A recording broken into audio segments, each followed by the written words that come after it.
Hello, everyone, and welcome back to the podcast. I'm Angela, and I am thrilled today to have Laura Bratton with me. Laura was diagnosed at the age of 9 with an eye disease and faced the difficult reality that she would become blind. And over the next 10 years, she experienced the traumatic transition of adjusting to life without sight. She's the author of her book, Harnessing Courage. She founded You by Global, which is an organization that provides speaking and coaching to empower all people to overcome challenges and obstacles with grit and gratitude. Love the grit and gratitude. I love that. So, welcome to the podcast, Laura, and thanks for taking the time. Thank you. Thank you for creating this platform. Yeah, I'm excited to dive into this a little more because I often talk about grief on this show with the loss of a loved one. That seems to be the most common thing, but there are so many different types of grief and the challenges that you have had to overcome. I know we just talked briefly before we started, really were involving a lot of grief because it's all about letting go, right? And changes through loss. So tell us a little bit more about your journey to doing what you do now. So, as I was diagnosed at 9 with a rare eye disease, retinal, basically the cells in my retina were deteriorating. Even though I was diagnosed at 9, I had not lost a significant amount of vision. It was very minor. Fast forward to middle school, when I was in middle school, that kind of 13, 14, that's when it became real to me. So a vivid experience that I had was I was in geography class and the teacher, just a very typical normal day, asked us, pull out your notebooks and start copying down the notes that I'm going to put up on the board. So I grabbed my notebook and I grabbed my pen, looked up at the board, and all I saw were these black, like shadowy images. It wasn't defined letters. It wasn't defined numbers. It wasn't defined shapes. It looked blurry. It didn't look right. So I looked back down at my notebook and my pen, looked back up at the board, and that's all I could see. So I leaned over to my neighbor and I said, how are you copying down the notes on the board? There's nothing to write. The notes aren't clear yet. It's all fuzzy, blurry. What are you doing? Her response was life-changing and started the grief process. She just casually leaned back over to me and said, print is completely normal. What do you mean it's blurry images? It's totally normal. That's the moment where I realized the eye disease that I was diagnosed with at 9 is now manifesting in a real way. And I've lost a significant amount of sight. Mm. And my first response, again, as a teenager in middle school, not having the resources to process, my first response was denial. Oh, this isn't going to be that bad. Oh, it won't last that long. It's not permanent. I'll just wake up tomorrow and I'll have perfect 20/20 sight. I'm not blind. I'm just low vision. Like I came up with every excuse in the book to keep myself in that denial time frame. Once I moved from denial, my mindset was, I can't. I cried it, I prayed it, I said it, I bought it, every way possible. That was my mantra. And the reason that was my mantra, because I was in a deep, deep grief. I was grieving the sense that I had just lost and that I was just lost and was in the process of losing. So as I think back, I realized the grief began with that deep feeling of loss. I've lost a major physical part of me and it's not coming back. And so that's what started my grief journey. Mm, yeah. And I can only imagine what you had to go through from there on to try to navigate through your life then. Yes. Again, it was that as I continued. So all of high school, those 4 years in high school, I continued to lose a lot more vision. So by the end of high school, all I had was extremely limited sight, just basically light perception, some shadows, but very minimal. So as that grief process continued, the anxiety, the depression, again, the grief was all around the loss, that physical loss, because I knew what I was missing. I had so much time of this is life with sight. So I knew what that was like. So I knew what I lost.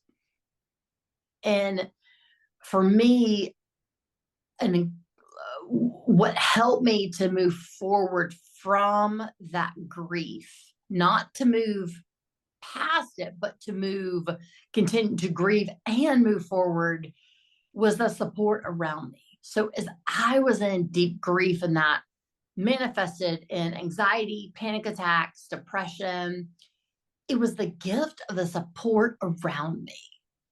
So it was the parents who would literally tell me, Laura, we don't know the future. We'll take it day by day. Let's just figure out how to get up in the morning, get dressed, get breakfast, and get to school on time.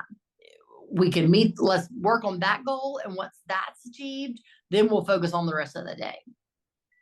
So having that support empowered me not to be stuck in the grief that was so overwhelming, so hopeless, so depressing, and obviously created the panic attack. So, and it was just those everyday life moments, like my brother. I have one older brother.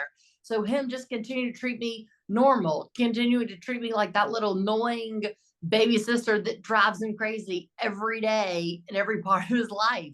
Just him treating me normal. That was a source of healing.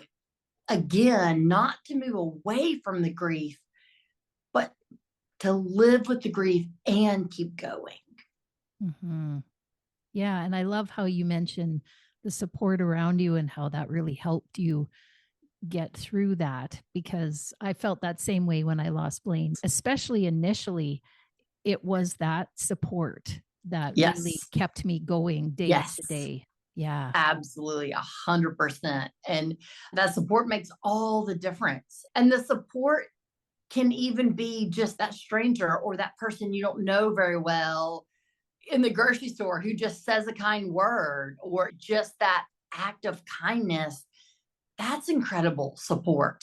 The teachers that made accommodations in school so I could continue through high school and graduate, their support. They didn't realize how much they were helping in the grief process. Obviously, they just thought it was getting through the academic class. And while that was, it was also such a support mentally and emotionally and in that grief process. And there's the one story that I always think of that I love to share also in the grief that helped me was my parents still treating me as their child. They didn't treat me different than my brother. Obviously, they made accommodations where I need accommodations, but they didn't pity me. They didn't baby me. I wasn't victim. They didn't let me be victim.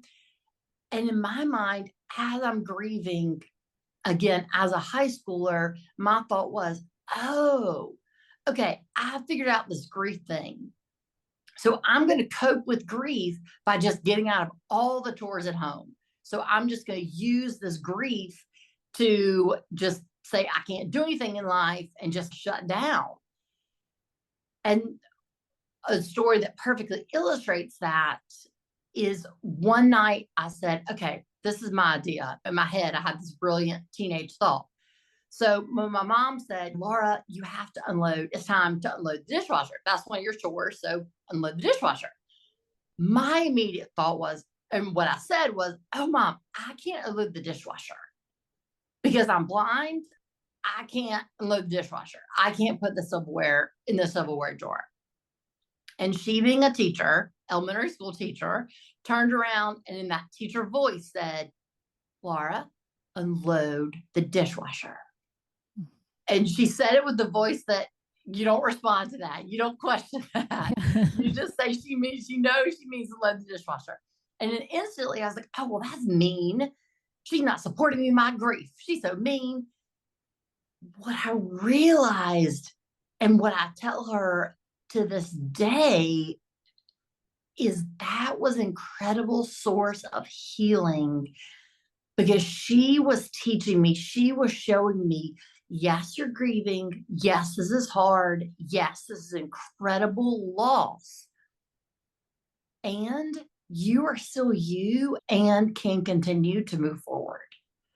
Obviously, the silverware might not be perfectly lined up in the silverware drawer, but that's not the point. The point is you can put the dishes in the right places and the silverware. You can unload the dishwasher. So you can do both. You can grieve and move forward. So again, that was such a source of healing because she was teaching me grief is not something I can just use as an excuse to shut down or to give up or not try. I grieve while moving forward. I love that. Yeah. Yeah. And I think we can get caught in that victim mentality, Yeah. Yeah. 100%.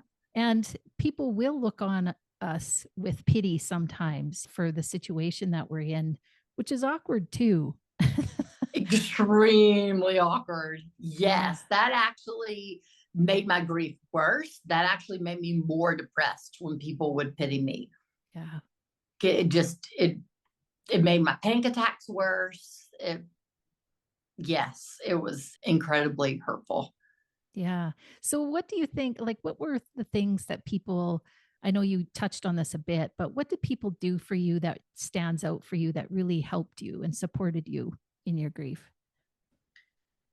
The best statement that someone could say is, I don't know how to support you. I just want you to know I'm here supporting you. Let me know how I can best be here with you. It was that statement of acknowledging, I don't know what you need in this time of grief. I haven't gone through the process of losing my vision, yet I'm here with you in it. Rather than just assuming, oh, she needs this would be helpful or that would be helpful. Rather than just assuming and doing it, just acknowledging, I don't know, yet I'm here with you in it. So just that was a major form of support.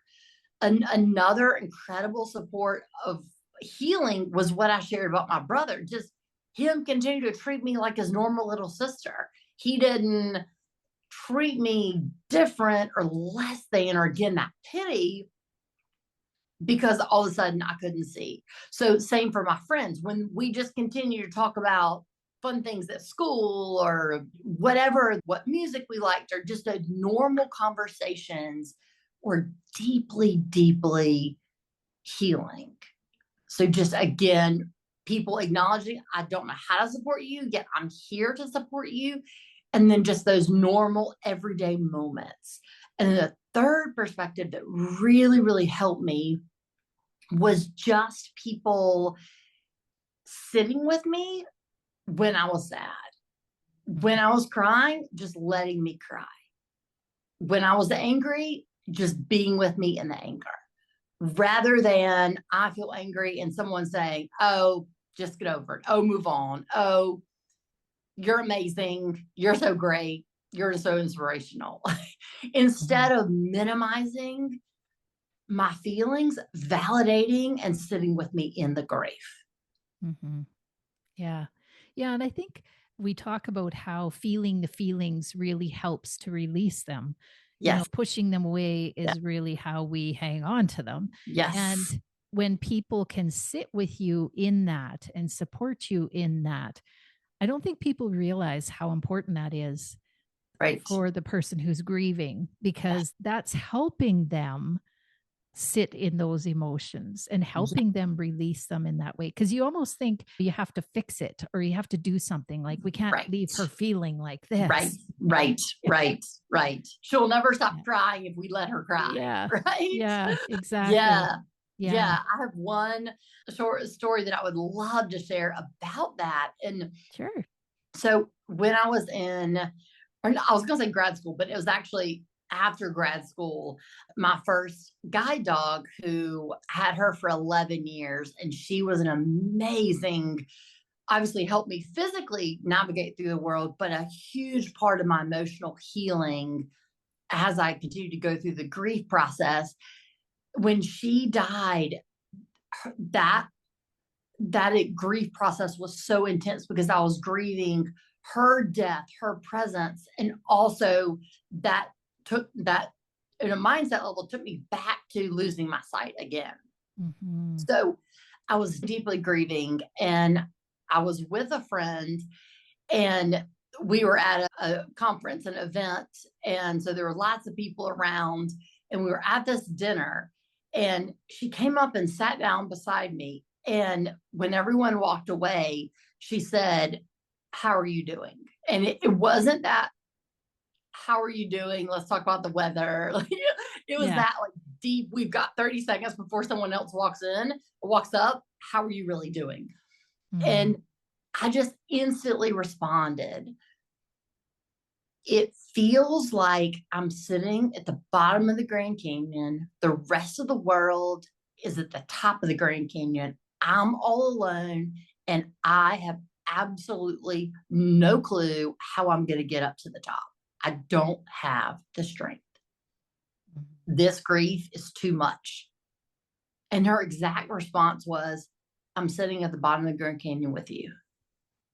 Aw. And then, before I even had time to respond, several people walked up, and that was the whole conversation. Yet that was the whole conversation that I needed. Yeah. It just, and I share that to say that's exactly what you said about when people let us feel our feelings. Mm-hmm. The rest of that night, I felt empowered. I felt I'm not in this alone. I slept well. Again, not that the grief just magically disappeared, not that everything was perfect. It just knowing I was not alone in how I felt, that she was there with me. So, yes, the power of letting us feel what we feel is deeper than words. Mm-hmm. Yeah. Yeah. And I think there's a balance there between letting people feel what they feel and then at the same time empowering them, like that was the word you Yes. used, empowering them to Yes. move forward, in any way that they can, Yes. in the way that Yeah. they choose to. Yeah. Yes. 100%. And that's the gift I received when I shared the dishwasher, unload the dishwasher story. That Right. was the gift of my mom empowering me to move forward. Yeah. So she wasn't dismissing my grief or just the frustration I was feeling as a teenager. She was just acknowledging that while also saying, "And I empower you to keep going." Mm-hmm. So yes, I'm glad you said that. It's not about just sitting there forever in the way we feel. It's empowering us to move forward. Yeah. And so the words grit and gratitude is what caught my eye in your bio. Talk a little bit more about that. So the grit that I experienced is not the grit of let's be strong, just push through, sweep it under the rug, just grin and bear it, just get through this great thing. What I found the grit was, it's taking it day by day, moment by moment.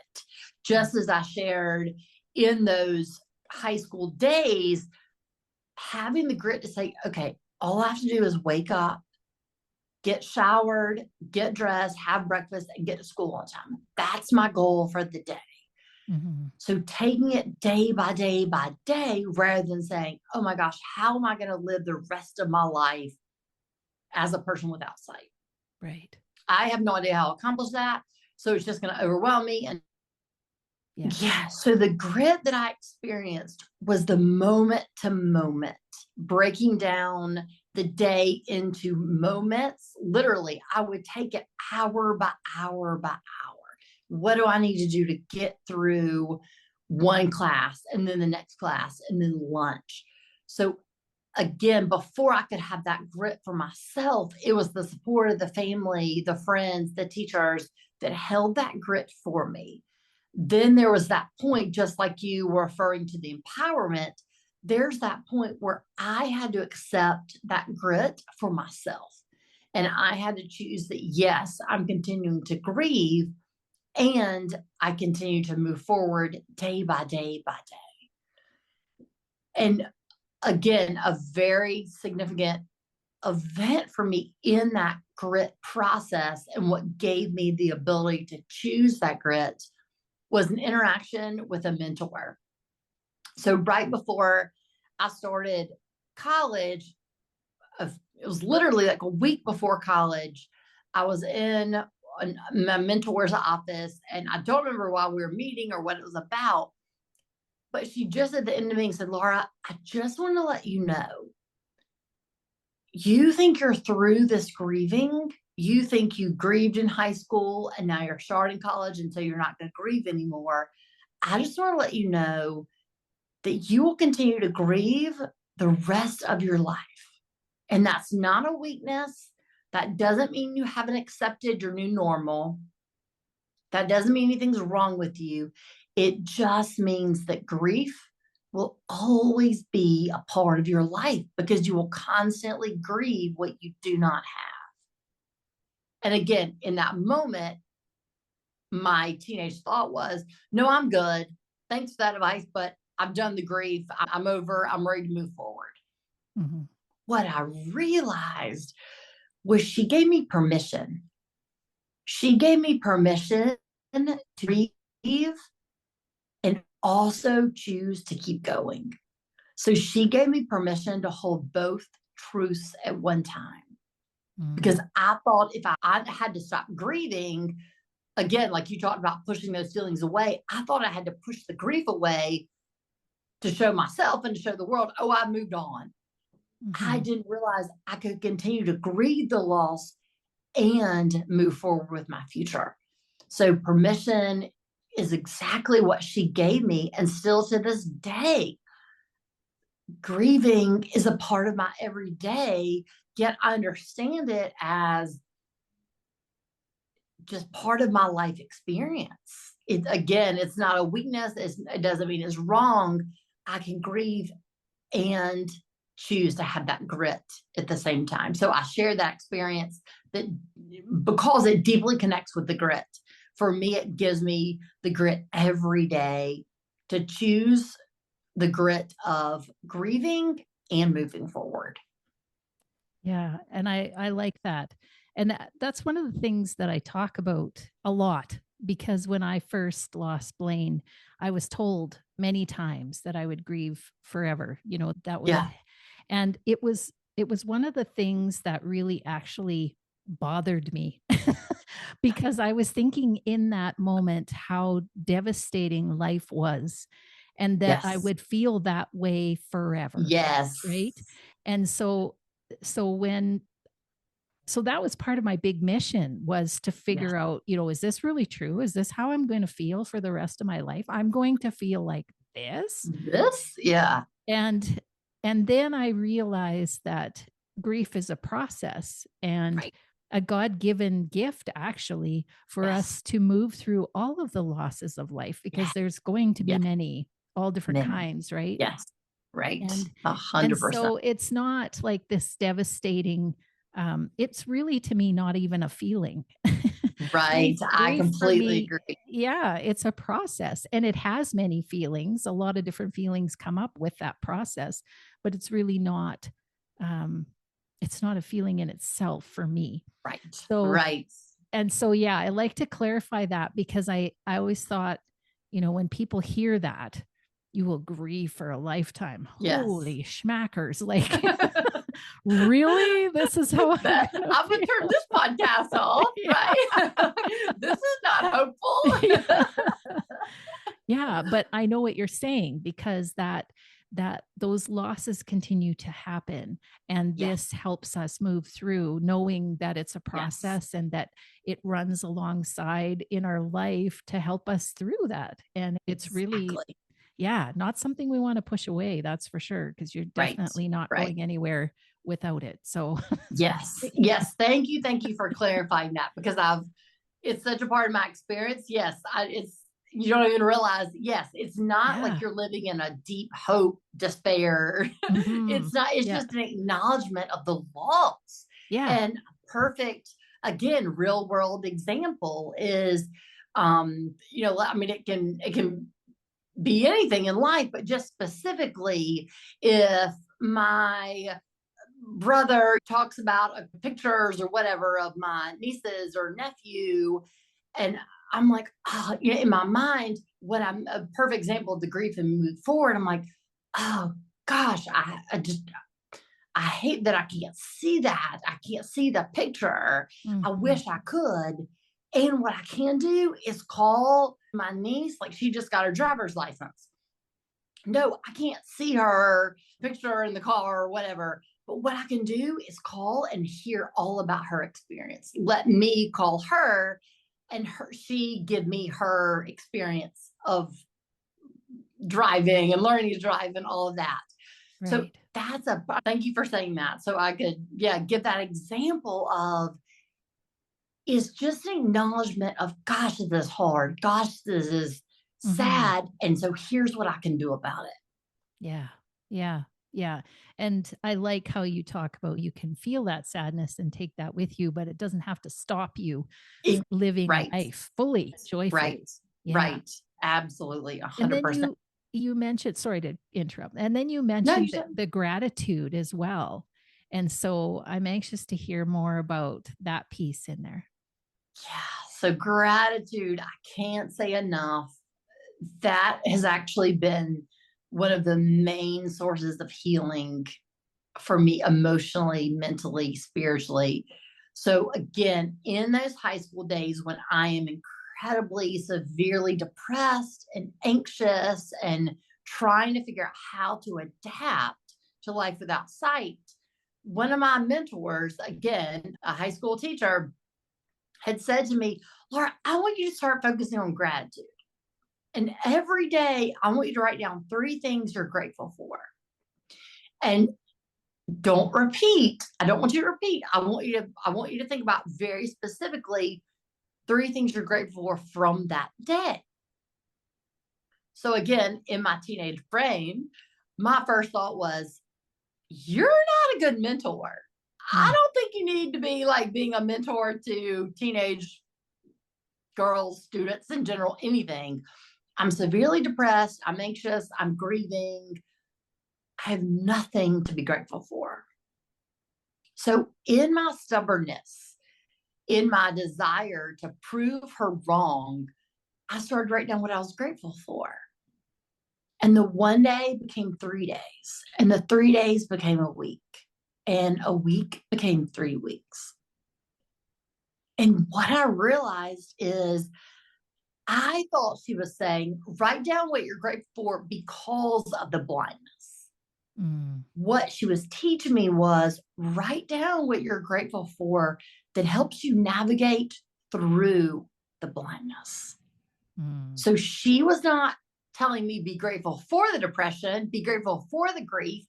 She was inviting me to learn and have the perspective of what am I grateful for that helps me move through the anxiety, to be grateful for the therapist that helped me talk out and navigate and come up with coping strategies. Be grateful for the guide dog that helps me safely navigate the world. Be grateful for the brother that continued to treat me like that little sister. Be grateful where it helps me get through, not grateful for the blindness. That was an absolute game changer for me Mm. Yeah. because it gave me the empowerment to do exactly what you said, acknowledge the grief, without being stuck in those feelings. So Mm-hmm. it gave me, again, connecting both experiences with the grit and the gratitude, it gave me the permission to feel what I was feeling while also moving forward. Yeah. Yeah. Yeah. And taking back some of your joy is Yes, just, 100%. yeah. 100%. Yeah. Yes, Yeah. absolutely. And knowing that it's okay to be joyful. Mm-hmm. Yeah. Absolutely. Because people kind of expect you, I think, for a certain amount of time to Yes. be sad, or Yes. maybe you expect yourself to be. Yes. Absolutely. Absolutely. Yeah. Yes. Yeah. Yes. Because people will say, and I'm sure I would love your perspective on this.